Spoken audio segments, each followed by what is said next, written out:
Hey everyone, we are live, pal.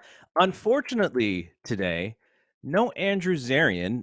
He's got, he's mentioned the hip issue and he's got to go see the doctor. But I wanted to bring on producer John. John, in the myriad of Andrew Zarian excuses, where does this one fit? Is this one I don't have Wi-Fi at my home, or is this a real excuse? Do you believe from Andrew Zarian, John? I don't believe anything he says anymore. Whenever he says that he's out, like, I'm sorry, but there's some other ulterior motive there. I just can't believe any single reason that he gives me anymore. We're messing with Andrew. John has a much longer relationship with Andrew than I do, but I just wanted to get John's feedback on this one. But Andrew, get well soon. I know you're getting your hip checked, and it can't be fun to have a bad hip. But we do have a great guest co-host, someone who works and does a lot of stuff for this very website. Josh Nason is about to join us. Josh is an editor on this website, as well as the host of a podcast in the F4W network called Josh Nason's Punch Out. Josh, what's up, man? How we doing? Glad to finally get the invite. Be here, coast to coast. I know we had a rivalry with the Celtics and Warriors thing going on, but it's good to be here. And you mentioned I'm an editor. Shout out to all my fellow editors on the website. Joe Courier doing great work. Brian Rose, Ethan Renner doing great work. Ian Carey, a great news writer, has come on board. All of our contributors, I know some of which also write for Fight Game as well. And also all our subscribers as well. We don't thank those people enough for all the contributions they have. And, they really just make this engine run. All of our podcasters, yourself included, obviously. So, I always like to start these off with shout out to those people because they do great work. And thanks for having me. No, and, I specifically really enjoy working with the editors because you guys are kind of like the unsung heroes in a sense. You've helped me a ton with getting stuff up. Brian Rose, it's late night Saturday night and I do a Wrestling Observer Radio and Brian Rose is up and, ready to go to put it up super early in the morning. So yeah, you guys do a great job. And is like you said, one of the reasons why this website works the way that it does. Let's quickly talk about your podcast for a second, because you get some really interesting guests. And I know you focus on MMA sometimes. And, this website is predominantly a pro wrestling website. But how would you describe how your podcast fits into this whole ecosystem? It's a great question. Not very frequent, I will say that. And that's, I don't want to say almost by design, but, I listen to a ton of podcasts myself. And one of the things I like to do is make sure that if I'm listening to something, I want that my time is valuable. I want to make sure that it's giving value in some of these different areas that I am interested in. So I look at things like I don't do typically like show reviews because there's a lot of them on this website. Obviously you do one as well. I try to find like unique topics that are like in between kind of the big rocks of things of, industry trends, different, what's going on with a major indie promotion, because these things are the lifeblood of pro wrestling. And I think some of the things we kind of take for granted. So I like to focus on those type of things. Certain wrestlers, I think, that I've seen on the indies or, maybe I think on the come up. Carmelo Hayes was one I talked to a couple of years ago that all of a sudden, gets signed a few months later. And he's going to be, I think, a really good asset, really good talent for the main roster at some point in the future. I try to do things. I try not to do as frequent as shows because I don't want a show just like everyone else's. I want something where it's a little bit different. It's a little avenue. It's kind of an offshoot of some of the normal topics. I go down the back alleys, I guess you could say, of some of the things in pro wrestling. I used to do way more MMA shows because that was a niche that we had and a niche that I think needed to be filled a little bit more. Mm-hmm. But as time has gone on, I've become a little bit less interested in MMA because it's just kind of now it's like a turnkey operation. I did talk about some of my kind of issues with my fandom and some things I'm coming to grips with Jonathan Snowden. Talked about that a couple months ago. So it's when I do MMA stuff, it's things that, again, that stand out to me that are a little bit different. But that's kind of the best way to describe my show is that when you do listen to it, It's a little bit of a different take on a topic, different experts. I'm working with on a good one for tomorrow, potentially another good one for next week that are, a little bit, taken from the headlines, but not necessarily the same headlines you're seeing every day. Yeah, you do something that I like to do, which is you talk to people who are experts or writers, people who may, because there's so many people now who kind of do what we do, which just cover this stuff, but not Yeah. everyone gets a ton of shine. And you've shined a light on some of these folks, which I really like to do. And I think it's a good way to discuss things, like to bring in somebody who's got a maybe a little bit different point of view than what we normally hear on this website. And I think that stuff is really cool. And from your experience and your background, I know that you enjoy those conversations. Yeah, totally. I love this is even going back to the MMA days when I was doing this job and then also some work for some other sites like I think Bleacher Report was one, Bloody Elbows another, Fight Magazine, something like that. I always liked seeing there's the names that you recognize, and then there are ones that all of a sudden you start to see a little bit more and more. That's that space I love to kind of float in right there because these are the people you're going to be hearing more from years and years in the future. So I want to kind of get an idea of what they're all about. You obviously when we have some great voices on this website, I've tried to bring more of a light to as well that have been in our show. Andrew Thompson from Post Wrestling came on last year. It's part of my year-end series. I like to try to get some names there. Jesse Collins is another one. Ethan and Brian from our website, Brian Rose and Ethan Renner came on before. So yeah, it's trying to get different voices into the mix because sometimes, as we know, with Dave and Brian are the two dominant voices on the website. You tend to sometimes get the same takes parroted from them over and over and over again Yeah. with fans and whatever. And sometimes they're good takes, sometimes they're not. But I think it's important to get different perspectives from, especially different age groups as well. If I talk to mid 40s people all the time that are strictly from New England, I would get kind of the same type of viewpoint. But if I'm talking to someone from San Jose, if I'm talking to someone from Western Canada or someone that is from London, you're going to get those different perspectives, especially if they're different ages and things that I may assume, some takes I may assume to be true, may be completely different for that person. Those are good to kind of bring to the forefront. Yeah, no, it's great. So let's talk a little bit about something that is, I would consider one of your expertises is for as far as I can remember, you've been doing the WWE business calls on Twitter, and then you do the wrap up. And they just had one this morning.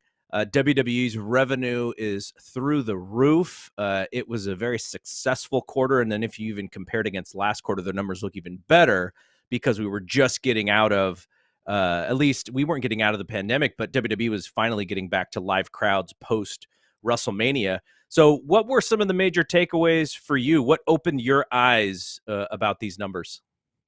Sure, and I should tell you, I came into this role or this specialty one because no one else on the website really wants to do it.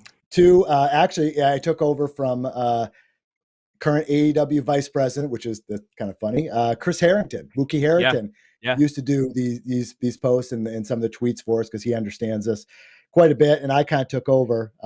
Again, I don't have a lot of background in this, even though I got a Series 7 license when I first graduated college in a very random kind of life thing. But anyway, getting back to today's call. So I'm always interested in again, some of the little kind of details that you get through pouring through these reports, and other people do is way better than I do.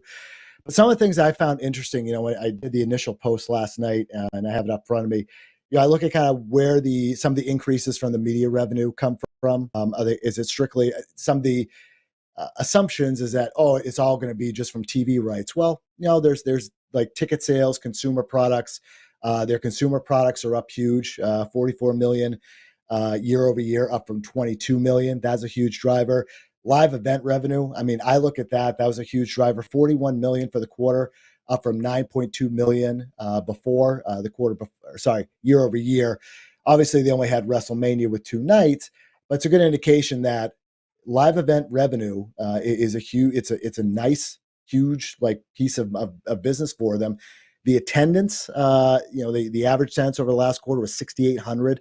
that shows some strength there as well. Because again, these aren't just all Raws and premium live events and all that. These are weekend house shows in Poughkeepsie, New York, and Lansing, Michigan, and all these smaller regions throughout the country. To me, that's a good indication of how things are going. Obviously, the revenue, the in-house merch, that's been a big thing as well. The video game, brought in almost $6 million. Some of these things you hear about in the call, like the Panini deal that Nick Khan mentioned today, that helped generate 3.1 million. In What the did he grand scheme of exactly things, say about that deal?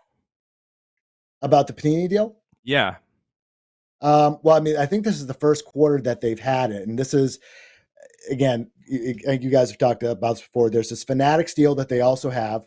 They sure. basically handed over the online shop to them. Panini is, I don't know how long the deal is, because I think that's transitioning to Fanatics as well at some point. So Yeah. it's but they put them over strong. It's not like, well, this Panini deal is only in place for a certain amount of time. Millions are millions, and they made 3.1 million in a quarter off the trading card and collectible market. So that's a good thing for them. Yeah, I'm a little close to the card market, to the collectibles market, and it's pretty interesting because they announced that Fanatics was going to take over the license. So Fanatics bought Topps, which is the most famous card brand of all time, Right. and so Fanatics bought Topps, and now they got these different licenses, and so they announced that they were going to Fanatics before the Panini deal even started. So I was asking some experts Yeah. about what does that mean, and they're like, Panini could flood the market if they feel like a lame duck. But the cards themselves, the prisms, and there's a select, and I forget there's one more that's out there. They're really high end, and they look great, and they have great autographs, and they've really figured out this parallels where you can get the green version, which is slightly more rare than the normal version, and then there's another Yeah. different color. You can have like 7 different colors and varieties based on how varied the odds are in getting those cards. So no one, from what I can tell, nobody knows how long this Panini deal is. I think the Panini deal was smart for them because these cards, they do a really good job at making people invest heavily into these cards, and they're not cheap. When that box of prisms came out, there were several $100s for a box of cards. Yeah. So moving back to Fanatics, I mean, it's going to be a good money deal for them too. But I'm just so confused at how long they have this Panini license and why they would announce the Fanatics license before the Panini license even started. It seemed like, from a partnership standpoint, it's kind of a little weird, but I mean, it was successful, and those cards are still going, and you see them on eBay, and they look great. So it's a really good deal. I'm just kind of interested in where they go from here.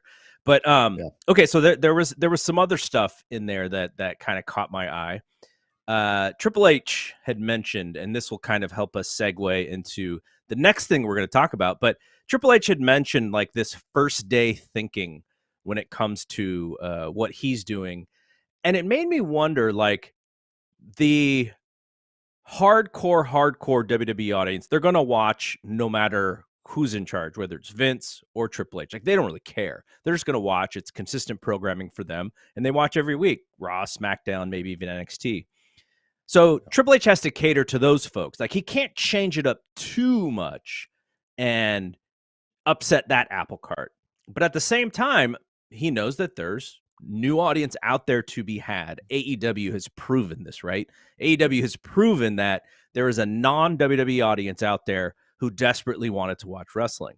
Now, I don't know how many of those people Triple H can get back, or maybe there's some fringe folks out there as well.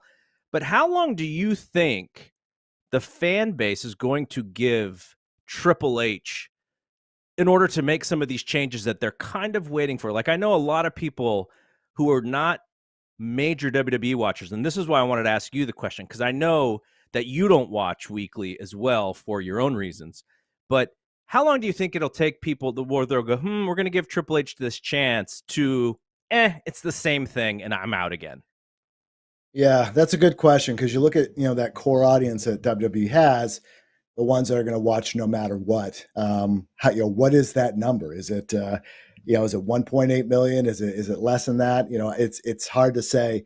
They're really trying to grasp the the people that are on the fringes, I dare say lapsed fans, but almost lapsed fans, the people, you're not going to get all these people back from the Attitude Era when 8 million, 10 million people, whatever it was, were watching both shows. It's some people have just completely moved on with their lives, and they're like, they remember the stars, but you're not going to get them to sit for a 3-hour Raw every week. So it's a question of how do you, those fringe people, how many can you get back and really buy into? I think we've seen a little bit of a bump with it. I kind of, not to sound smug, I kind of laughed a little bit because when he first took over, because people thought there was going to be there was a sentiment with media members and also fans. The fans I'm not surprised about, because fans should be optimistic, because that's what being a sports fan, that's being an entertainment fan, it's what we are. We have to be optimistic, and because life as a pessimistic fan, I mean, even though I'm a Boston sports fan, it's kind of my DNA, but it's fun being optimistic as well. But people are like, oh, they thought change was going to happen just like that, and change being like, we're back to 1997 again. Everything's right. TV 14 and everything's crash TV, and that everything was going to change right away. And those people probably may have not had father-in-laws before, and especially people that have father-in-laws that have built a multi-billion-dollar company that's still alive, and his daughter rather, is a CEO, and Paul Levesque is obviously married to that CEO. I mean, you're not going to insult Vince McMahon like that. And again, you have stockholders to worry about, Vince McMahon being the primary one. You have a perception and all these things. So how long is it going to take? It's going to be gradual no matter what. He's brought back a few of his own guys and girls, and that's good. Those are easy changes that you can make. I think being coherent with storylines and not making fans feel insulted, that's something that's going to take a little while. People, it's funny. People they feel like they're trying to. It's like I'm a big Breaking Bad, Better Call Saul fan, and that's a big fan theory show. And it's like, the WWE Raw, it's like, I can see this change and this change and this change. And people are really looking for things other than just kind of letting it happen and run its due course. The numbers are gonna tell us. It's hard to say. I think, to me, you give through. I'm willing to give it through the end of the year, to be honest, because you're going to get some of the cycles with some of the bigger events, the smaller premium live events, and you're really kind of going to see as someone settles into a new job 6 months in. But to me, what makes it hard to watch is the camera cuts and the zooming. As a viewer, I can't watch it, and that makes it hard. I've tried, can great storylines and buzz from the outside change that for me? It might, but it is hard when you're just trying to let my brain take in this moment of what I'm seeing, and there's a cut here, a cut here, a cut here, cut here. It makes it hard to focus. At least for me, I've had younger fans and even some of our staff to say that those things don't bother them as much. That could be an age thing. We're talking about kind of learning from different fans and younger fans and what have you. That's one example of how things are changed. So yeah, I'm willing to give it through the end of the year, and not going to write it off as a failure if it's still the same WWE. But you gotta give the guy time to have his runway and kind of get used to the job and settle in. And I know he said first day thinking, but I mean, he's been with the company what 3 decades. So I know he's saying that. It's really hard to have that when you are in the family and you've also lived it for, again, 3 decades in the same place. Yeah, I want to have a little bit bigger of a WWE creative conversation here in a second. You mentioned, the fringe fans' worst enemy here, Kevin Dunn. We'll talk about that as well in a few minutes. But one thing going back, this whole idea of second day rights, which currently is held by Hulu, and that is the way that I watch Raw and SmackDown. I don't watch it live. And the people who watch that 3-hour version live, I'm awe-inspired by them, because that is a hard watch for me. Now, I can watch the 90-minute Hulu cut the next day, and it is usually a very easy show to watch. They take the best of the show, and they put it into 90 minutes, and the commercials are out, and it is generally a quality watch for me. SmackDown is the same exact show, just without the commercials. And SmackDown is generally an easy watch as well, depending on your taste. It's just that Friday night thing is really hard. So I kind of wonder because of how I watch this show, I may be overvaluing the importance of these next day rights. And I imagine they're going to leave Hulu and possibly go to Peacock. That seems to be like a seamless transition for them. But did Nick Khan say anything about that? Well, he was asked about on the call today if they were going to be looking at packaging the next day Raw rights for within a bigger TV deal, which again, he has been consistent and he's a smart guy. I mean, he keeps talking every time about streaming services getting in the mix with live events, live sports and everything. And he always seems to cite 4 to 6 different examples of fringe leagues, group sports that are getting new deals. And F1 basically being that, one of the bigger ones, right? He talked about F1 today because he was asked about basically their move to go to. So let me start with the second day right. So he was asked about pairing those in. He gave a very CEO answer, basically saying that they're trying to walk the line of monetizing short term and long term, which to me is what he's saying is we're not sure yet. We want to see, like, I think ideally they would like to separate them out because if you can get on Hulu, NBC Universal, and then also get on Fox, if you have your product, I mean, every sport does this now, some to their detriment, which I think MLB has come up quite a bit with how many places you can see games and what have you. If you can spread your product out, that's a great move for you because not everyone watches the same network. Sure. So you have the chance of potentially kind of getting someone there. So, with the second day rights, it's funny. Like he started mentioning this about a year ago because the deal was going to be up. I never think of second day watching a Raw in the second day ever. I think of I'm just going to go to YouTube. If I need to really watch something I may miss, or on my DVR, I can just fast forward it and do it that way. That's how I watch it. I'm interested in what the numbers are behind that because clearly there must be some sort of value to them, or they decided a year ago to start seeding a narrative of these rights are actually big, and second day rights for traditional sports games are not necessarily as big, but this is.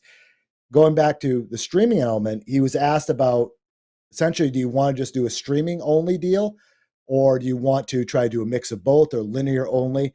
And he mentioned that they're looking at everything, of course, but that F1, he thought it was smart that they stuck with ESPN and more of a traditional network and not fully streaming because they need to grow. They need to grow their audience, yes, and that's the best way. Yeah, they need more people on it. So yeah, it's this deal is going to, I mean, to me, it's the biggest story now. I mean, obviously now that Vince is gone, this is now the biggest story is WWE's rights deal, AEW to a much lesser extent, but say WWE is able to double their revenue via new deal. Say all of a sudden they go from 3 billion combined to 6 billion or 5, or say Fox or NBCU makes a bid to buy them.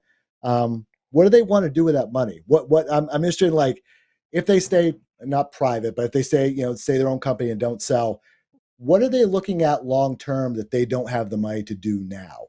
Like if they got another 4 billion or 3 billion in the bank for new rights deals, what else are they looking to do? That's what I'm really fascinated by, because there must be a plan to do something. International expansion. I don't know. Like what would this company do an extra 2 or 3 billion in the bank? I'm fascinated by that question. You mean they're not going to give it to the wrestlers? Oh yeah, right, exactly. I'm sure there'll be some trickle down. Bumps. Yeah, a little bit of bumps. As much as people give Dave crap for certain stuff he says or what have you, I think one of the smartest things that he's brought up and doesn't really get picked up on or talked about as a talking point is that, for as much talk as UFC fighters and MMA fighters need a union, WWE wrestlers need a union. The roster should be making 3-4x what they're making now. Yep. Whatever Cody Rhodes is making should be, so much more. That story came out, I think Dave had it last year, was, Brock, or it might have been this year, Roman Reigns and Brock make, I think, about $5 million a year each or something like that. That was kind of the low estimate or whatever it was at the time. Those guys, you could argue, should be making 15 to 20. The top guys in the brand, your top performers make the most money. Look at any other sport there is. But yet it's never talked about, and it'll never happen because of a lot of the same reasons as UFC. But that's one of the things he's talked about before, and he's tried to kind of beat the drum for, but has not been picked up as an industry talking point. And that's something I wish I wish would happen. You make a great point, and you could even argue that the wrestlers should make even more than what at 15 to 20, because what does the visibility of them, if we talk about someone near and dear to your heart, Tom Brady, right? Yes, Tom Brady of makes a course. salary, and he often took a little bit of a pay cut with the Patriots so that you guys could fill some spots. But how did he make up that money? Well, it was through outside endorsements. WWE wrestlers currently cannot make any outside endorsements. So you could argue that they deserve to make even more money than they do for that reason, because at least, LeBron James probably makes about 40 million or so a year playing basketball, but he makes way more than that through Nike, through his other deals that he has. The tequila brand is new. Like, he's got all of these Yeah, other irons in a fire, which is why he's going to be, if he's not already, a billion-dollar athlete. And pro wrestlers and mixed martial artists cannot do that off of their names, because their names are sort of owned by their companies. So it's another thing. And we could talk about this stuff forever, because I love it. And, I'll probably talk to you off air, but I also want to bring you on the Fight Game podcast so that we can talk more about this. But let's kind sure. of steer towards the WWE creative side of things here.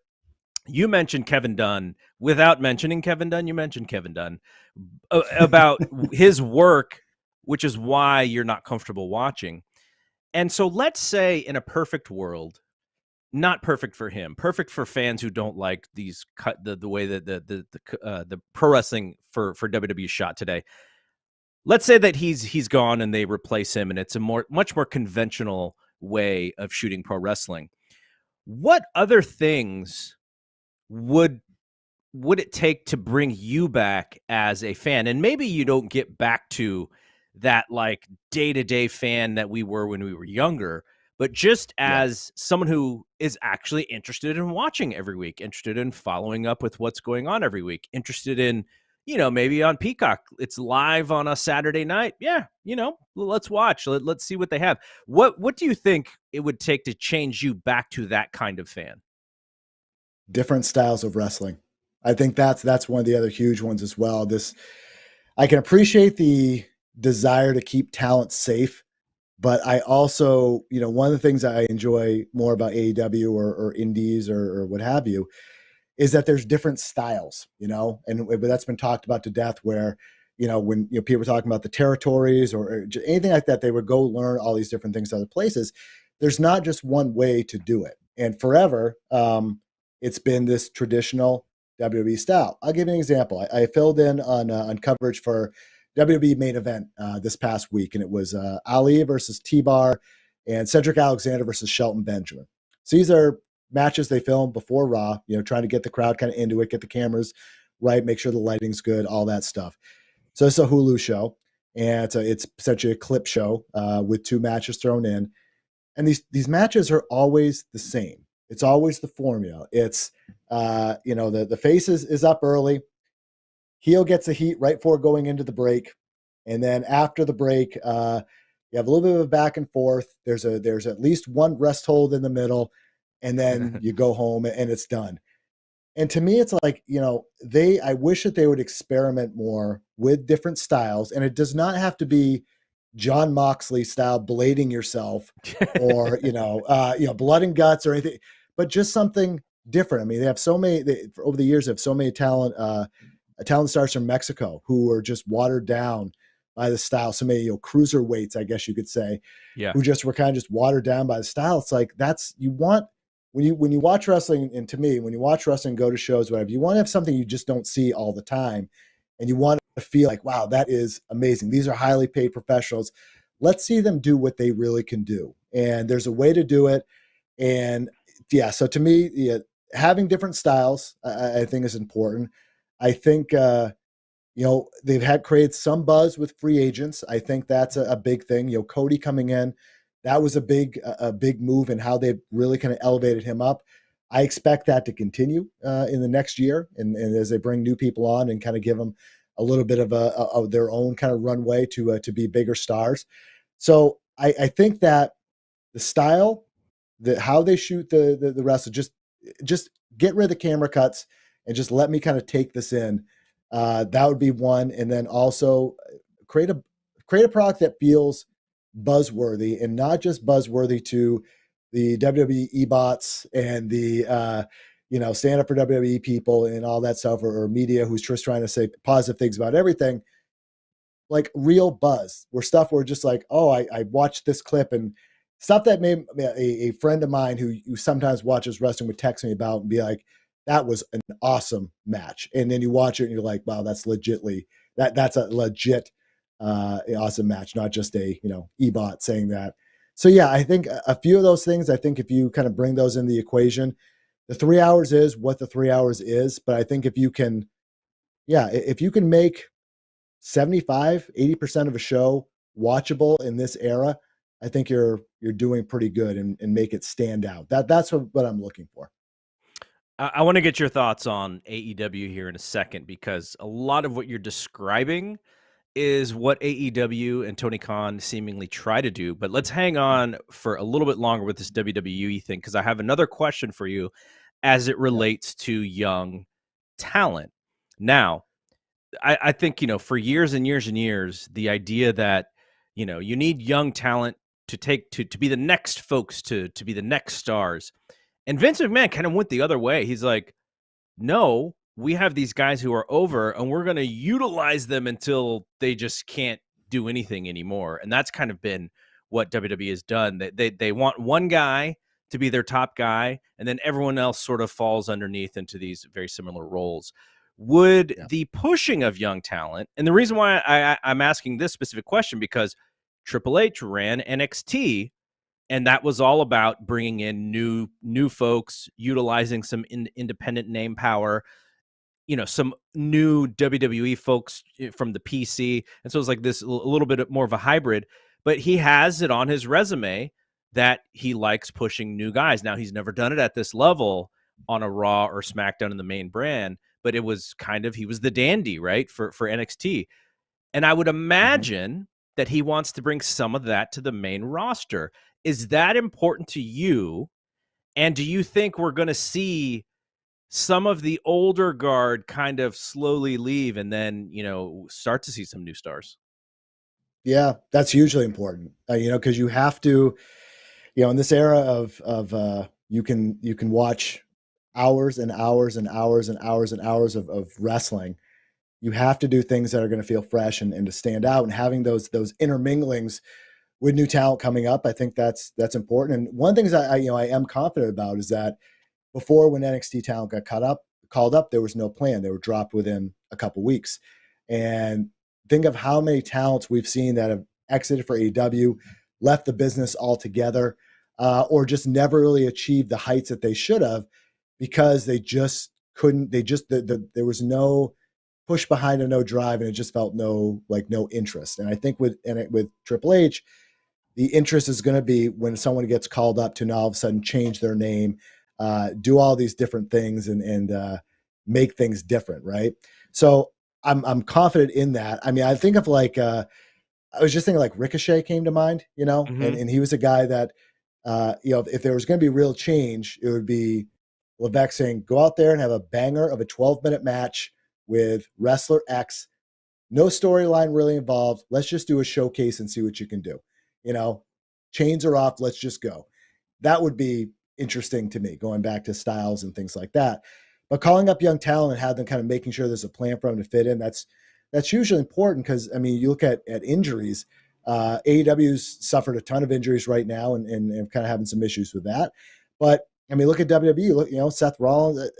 All these guys are getting older, and they're having families. Seth Rollins and Becky Lynch have a young one now. Becky Lynch obviously on the shelf. So you want to have, in those cases where wrestling is so unpredictable, you have people get injured all the time. You want to have people that you can bring up if you're like, look, we have a plan 3 months from now for X, and we have a big gap here. Is there anyone that's ready that we could call up? Is it a Zoe Stark? Is it a wrestler X, whoever it is? How do we do that? Bring them in the right way, and not making them just part of the same, making part of the same fabric, but making a different color that stands out from the rest of the quilt, I guess you could say. And so often it's brand over star, brand over star. I don't expect him to change that much, Yeah. but it would be nice for them to be like, you know what, this is a little bit different, and this is why, and really kind of get the rocket on the back. I mean, look at Walter Gunther that they brought in. Obviously, he's changed his body completely. Looks completely different. You're kind of getting that sense that they see that a little bit with him, and that's fun to see him. The time when he's going to interact with a Seth Rollins or someone a little bit further up the card. The stuff we used to get excited about in the day, like in a Royal Rumble, where you'd see a Hogan mix up with a mid-carder, which you'd never see in a singles match, but maybe there's some seeding there for something down the road. So that's what I like, is the fact that, or hope for, is that you have some of these guys when they do get called up, that there's a plan for them, and that eventually they get in that mix with the top guys, invigorates them a little bit, kind of freshens things up, and then you have a really holistic, full functioning developmental and main roster as well. Okay, so let's move on to AEW, because I know that the wrestling that you are watching these days is AEW, but you had reached out to me over the weekend with a frustration over a Friday show, AEW Rampage. I made sure to watch it. I don't always watch it because I don't really feel like it's must-see TV, but I did watch it because I wanted to talk to you about it, and I was terribly underwhelmed by this TV show. The numbers proved a little otherwise. Maybe it's Orange Cassidy. I know Dave said Last Jedi gave them a great lead-in. Bryan Danielson, whatever it was, it's a mix of all of those things. But what was it about that TV show that you were so frustrated about? Yeah, and not to get too hot takey, but I watch this and I tweet some stuff about it. It's interesting. A lot of people would like the tweets, and I get responses from other ones that's basically, we're kind of like, okay, boomer, Yeah, some yeah. of my, No, I didn't think the takes were that goes. hot. Yeah, exactly. Should be used to that by now. So the two things that stood out were, Hook, Hook had came out for a promo, essentially an open challenge for the FTW title, which is it's not a real title. Like, it's nothing that they acknowledge in terms of like in their AEW championship history or something like this. And Taz has said as much, right? It's just he hasn't said it's an ornament, but it's like, I know people get annoyed by that when, some people call that stuff that, but it's not like, it's the only members that have held it are members within Team Taz. It's not like a belt that's traded back and forth or has been held by, Hangman Page or something. It's not one of those titles. So for his first, he does this open challenge, and Zach Clayton, who I recognize the name because I edit our Dark reports. So I've seen him on there before. And he's one of the guys that come in these, trios matches to the Dark Order, or, a tag team match or whatever. And he had they kind of pumped him up a little bit when AEW came to Atlantic City. He got a win over Serpentico on Elevation. He used to be on Jersey Shore. Or no, sorry, he's married to JWoww, who was on Jersey Shore. I don't know if they're married, but I think they're together. And he's okay. So the Jersey Shore, that was like the famous Jersey Shore, like that's come and gone, but they do like a seasonal family vacation show that when it debuted, it did pretty big numbers, but now it doesn't really do big numbers anymore. But he's involved in that somehow. So he came out and challenged Hook for this, this open challenge. He's won one match in 10 outings in AEW Dark and Dark Elevation. He's never been on TV before. And I'm like, this first one is kind of addictive, because like this kind of goes back to the Cole Carter thing. People were annoyed about when he came out and challenged Ricky Starks for the FTW title. It's weird. It kind of all revolves around the FTW title. It wasn't the person as much as they have a stockpile of talent that they're not using, and including Dark regulars. And a couple people like, well, he has to win in a minute. Why does he have to win in a minute? At this point, we've seen Hook do 60-second, 2-minute squashes. Let's kind of evolve it a little bit. He's not getting work outside AEW. He's not working the indies and getting better. I think we're at that point. He just had a match against Tony Nese at the pay-per-view last time out, I think it was. Let's get some 5-minute matches. And so one person was like, well, who'd you have in there? I'm like, I don't know. If you want to have a good 5-minute match against someone that you can beat, like Captain Sean Dean is a Dark regular. He's a guy they like in AEW.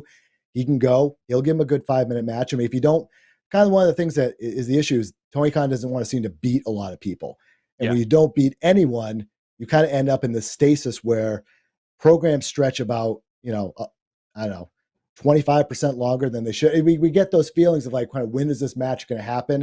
In a Yeah. sense, they're kind of stretching things out. So that stood out to me. And then at the end of the show, kind of really putting he really likes this faction of Ari Davari, Parker Boudreaux, Slim J, and Sonny Kiss. And it's no problem with individual performers. It's just that you have 3 hours of national TV a week, and you have, again, a stockpile of talent you're not using.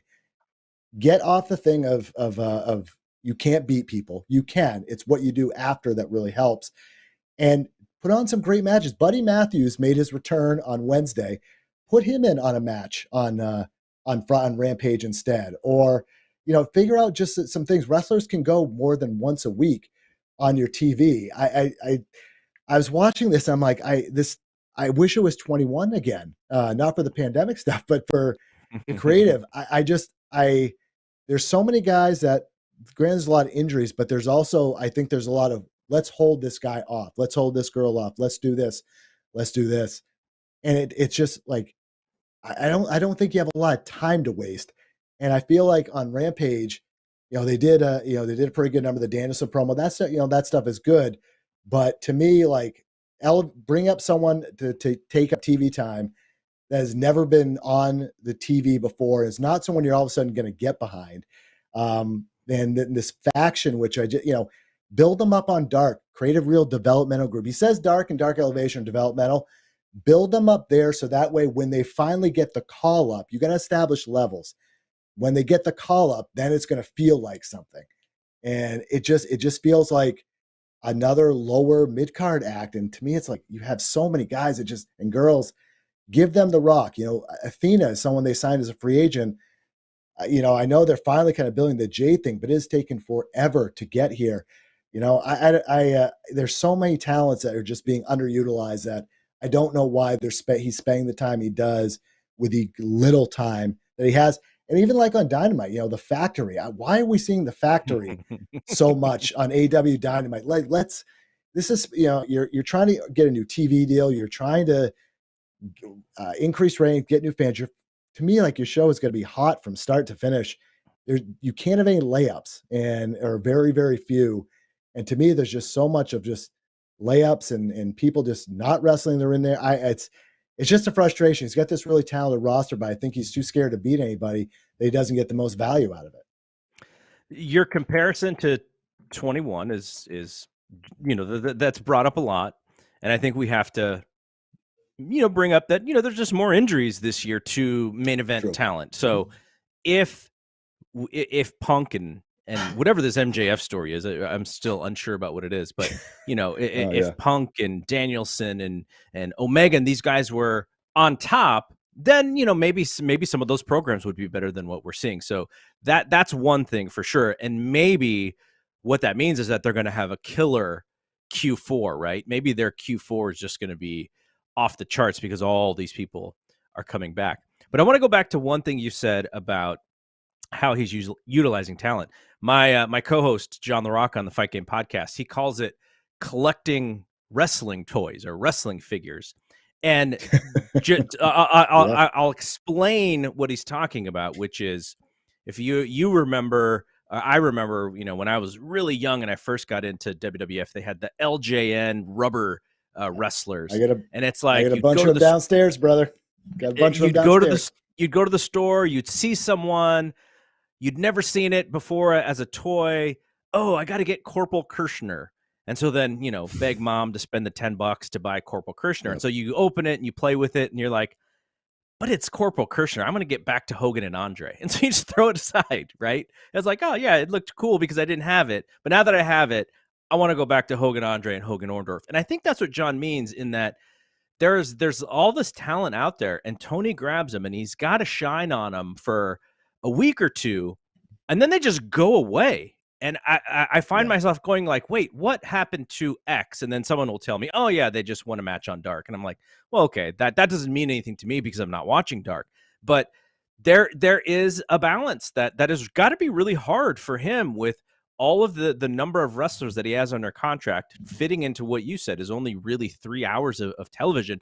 That is something that hopefully, as he continues to grow as a booker, as he continues to do this job, he'll figure out a better way to do that, because there are moments where, I mean, one of them could be someone like Miro. Like, I have no idea if Miro's not there because he's hurt, or they don't know what to do, or they're doing what you said, which is holding off this moment because they don't want to get to the match, because once they get to the match, somebody has to lose and then the program's kind of over. It could be that. So, but it's all of those things. And I agree with what you're saying. So we did it with Triple H. As far as some of the things that would be better to Josh Nason's wrestling fandom, are there a couple things that Tony could do to change it up a little bit that would appease you as a fan a little bit more? Yeah. Make the most out of your TV time. Make it worth our while. I think, don't assume, and this is such a big debate as well. I know Brian and Lance have talked this before, certain elements where you have to ask, is that like Brian was talking the other day about on the Brian Vinny show about the mixed AAA tag team titles, and basically do they expect people to know what these are and all that. And that was obviously a match on Rampage as well. Yeah. I think you have, say, 1 million people a week. We'll kind of put that number out there. You have that many people a week. Don't assume that 95% of them understand all these little nuances like New Japan, that they understand all the history about it. And you're like, okay, we'll throw it in a 60-second video package or whatever, and that'll kind of bring people up to speed.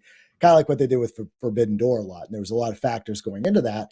But don't assume that people know. Treat everyone like they're a third grader in a sense. And that doesn't mean you have to dumb down the product. But in terms of explaining things, try to get someone outside the bubble to be like, does this make sense? And I think that's a big thing.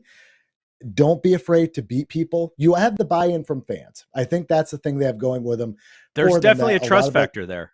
100% there trust is. Factor. And he's earned it. I mean, he has earned it to an extent. I mean, he's got them to this point where a startup company 3+ years in has a national TV deal. And sometimes I think we take these things for granted, because you look at all these other promotions that Impact would love to have 2 hours on TBS every single Wednesday.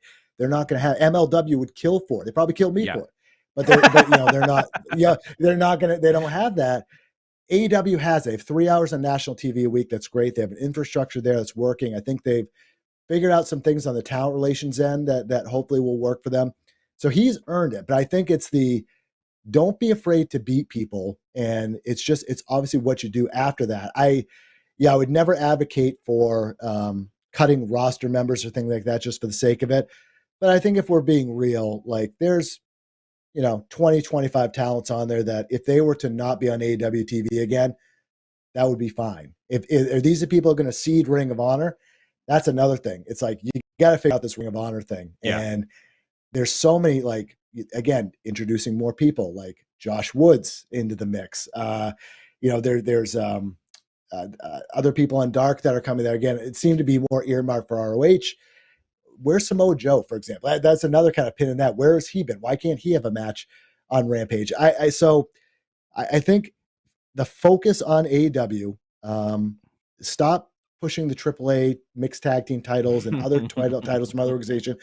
Focus at home first, and really take your 3 hours that you have and be like, is this the best 3 hours we can do? And if we beat wrestler X here, is that really going to kill us 6 months from now? It shouldn't. But they got to be starting to figure out, like, how do we, like, look at Hangman Page post his title run that ended. I mean, like, what are they doing? I mean, they're doing this thing now with the whole trios thing, but what about that time in between? And that's they're champions. What they do after they lose the title is always a letdown for me. Like, they never have a big thing for them or a revenge factor to try to get a title shot again. I mean, the fact that we just saw a rematch between Jericho and Moxley for the title that was lost, like, what, a year ago, 2 years ago, whatever it was, probably even more than that. That's crazy, right? I mean, that's been this long. And I don't need WWE Vince-style rematches every single week, but don't be afraid to run the same matches back. If they're good, again, you give the ball to your talent, it's not going to be the same match. That's the best thing. Yeah. If you see some of these talents in tag teams go at it 2 weeks in a row, awesome. If they're great, which a lot of these wrestlers are great, they're going to make a difference. So you're like, I want to see a third one.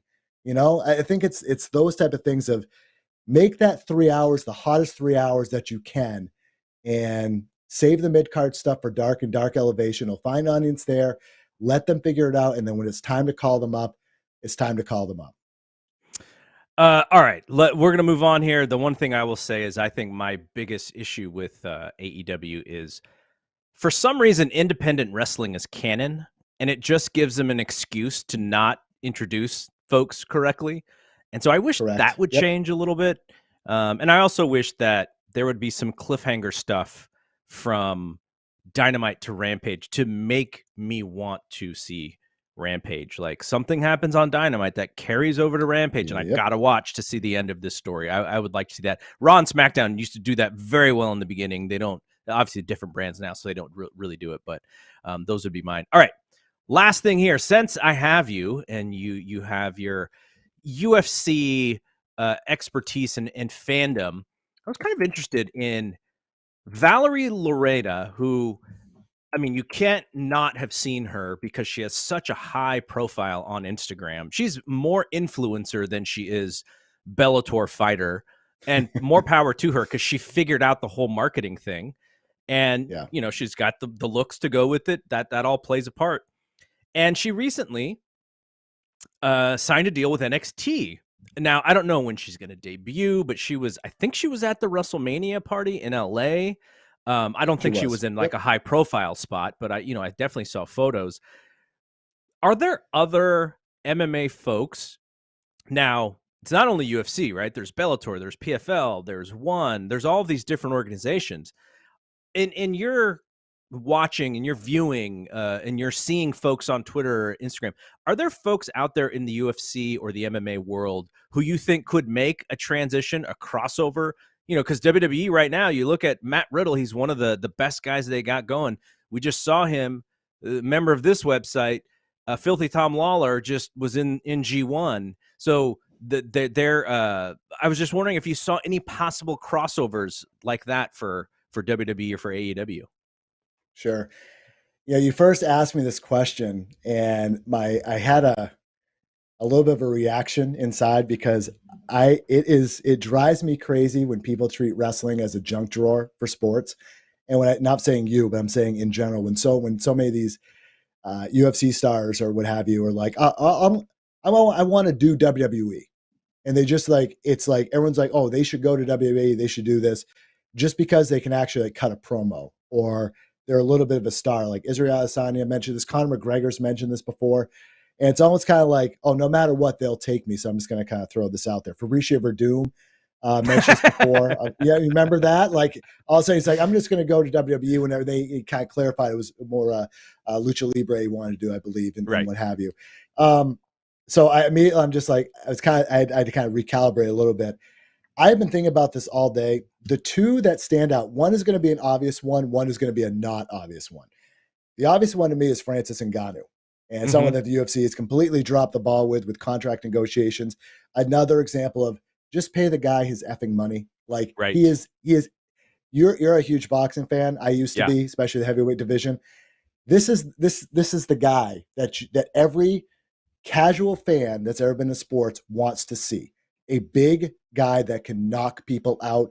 Muscles, he has the look, has the attitude, and this is who people want to see. And the UFC has managed just for their own stupidity, and they have all this money. And it's like, why are you screwing around with this guy? Like, this is the guy. We should have had the Jones fight by now. Whatever. To me, that he has such a physical presence. To me, he comes number one to mind just because of the presence alone. You talk about your Lesnar types and things. To agree with you, he was in the Fast and Furious movie. He had a small part in that as the big, the big bad guy. And, you mentioned boxing. This weekend is Anthony Joshua and Usyk, which is the big heavyweight fight. Tyson Fury's kind of on the outs now. He keeps saying he's retired. And it's so unfortunate because that fight isn't getting any play outside of hardcore boxing, and I'm sure in the UK it's getting a lot of play because those are two big stars there. But like, I I wonder, why. I wonder the reason why. Some of it is distribution, like the DAZN kind of screwed up this whole thing, and they couldn't Yeah. find a pay-per-view thing for it. So I'm sure that caused them to not push it as much. But yeah, like that monster heavyweight, I think he would be fantastic as far as the look. Now, could he do the stuff that he would need to do in order to be successful? Who knows? But that would be definitely a great guy to try with. Yeah. So Francis Ngannou for sure. I think. I mean, if they were to bring him over and really get behind him, Lesnar-esque. I think he has that whole package of, he could be a standout, especially you just stick someone that can talk like a Paul Heyman or someone like that. To me, he's the guy. He's the guy. The other one that came to mind, and I don't know why it came to mind, but I kind of thought about it a little bit more and figured in my head. Beck Rawlings. Remember Beck Rawlings? Yeah. Former UFC fighter. Paige Van Zandt fought her a couple times. Went to Bellator, doing BKFC now as well. It's crazy because she's not a big star by any means, but she has a distinct look with the tattoos, the blonde hair, and she also has some attitude. She can talk and not talk in a fake pro wrestling way, but really like when she does interviews, she has conviction behind what she says. She has just this unique thing that, I don't know if it would be a big mainstream star, but if she was like, I'm going to go train to wrestle for a couple of years, I would buy her a lot more than I'd buy Paige Van Zandt, if we're being completely honest. Yeah. Those are two just completely, different walks of the park that I or different sides of the lane that I could see making some sort of crossover if they were to commit to it. There's several Brazilians, and I can't remember the names off the top of my head. Claudia Delia, it could be one that if she was to train and get behind it, she is kind of she has a very good look, kind of cool looking tattoos, and that kind of has the look. She's smaller, but could that be someone you train for down the road? People like Cyborg never really came to mind in terms of a crossover. I think you get a one. What about Joanna? No, I don't think she has the look for it. I think she's small. She has the promo skills for it, but doesn't have there's nothing there that immediately makes me think she could cross over. I think she may have been one that kind of mentioned it before too. It's hard because, I think not to get caught up on looks, but there is a certain look style. Valerie Reyna kind of hit it out of the park. She has the full package with that, plus the athletic background, which is great as well. It's hard because we kind of know what it takes, and we've seen people from the indies and so on. Anyone could stand out if they're really kind of willing to put the time and commitment into it. But in terms of people that are looking to come over and can make an instant impact, it's so hard. It's just hard because there's so much talent out there. But Ngannou and Beck Rawlings would be my two that come to mind. One makes sense, Beck. One may not make sense. Well, yeah. I like Beck because she was able to, through social media and through her personality, get more over than her career, right? Like she's a little bit more famous than her MMA career would have proven otherwise because she's got something going for her. Someone like Ryan. Sorry to interrupt. Someone like Ryan Bader as well is a kind of a dark horse. If you're looking for like a Tom Lawler type, you get Bader in there, you give him like a couple of years of training or what have you. Might be something there too. There's just throw that one. Interesting one. All right, so we're out of time here, but I wanted to give you the floor to promote whatever you need to promote. But before that, just thank you for being here. This was so much fun, and I really appreciate you filling in for Andrew. And like I said, I want to get you on some other stuff, specifically Fight Game Podcast at some point pretty soon. But go ahead, floor is yours as we get out of here. Sure. Yeah, you can follow me on Twitter, Josh Nason, JOSHNASON. I do an occasional podcast for this very website, hoping to get one done this week. Definitely one for next week for sure. I am a contributing editor for this very website, again, along with Joe Courier, Brian Rose, Ethan Renner, and one of our talented news writers, Ian Carey, along with all of our other contributors. So thanks for checking out coverage there. So I kind of do stuff every day as needed. You can always follow us, Wrestling Observer, WONF4W. Again, I do the podcast. And if you're into indie wrestling and you have an IWTV account and you watch Limitless Wrestling at all, that's an indie promotion out of Southern Maine. I do a podcast for them as well, kind of outside this universe. Just search for Limitless Wrestling wherever you get your podcast. They do great stuff. I'm a little bit biased, of course, but they bring in some stars. It's a Vacation Land Cup season. It's a big tournament they run every year, and they do a lot of great stuff there. So you can check them out as well. But yeah, no, I appreciate being here. And yeah, this is someday I may try to make my podcast video as well. Yeah, there you go. Guys, it's kind of top of mind. So we'll get there at some point, maybe this year. We'll see. All right. Well, again, thanks to Josh. So for Josh, for producer John, who you heard at the very beginning of the show, and for Andrew, who's getting some healing done, hopefully, I am Double G. We'll see you when we see you. Peace out.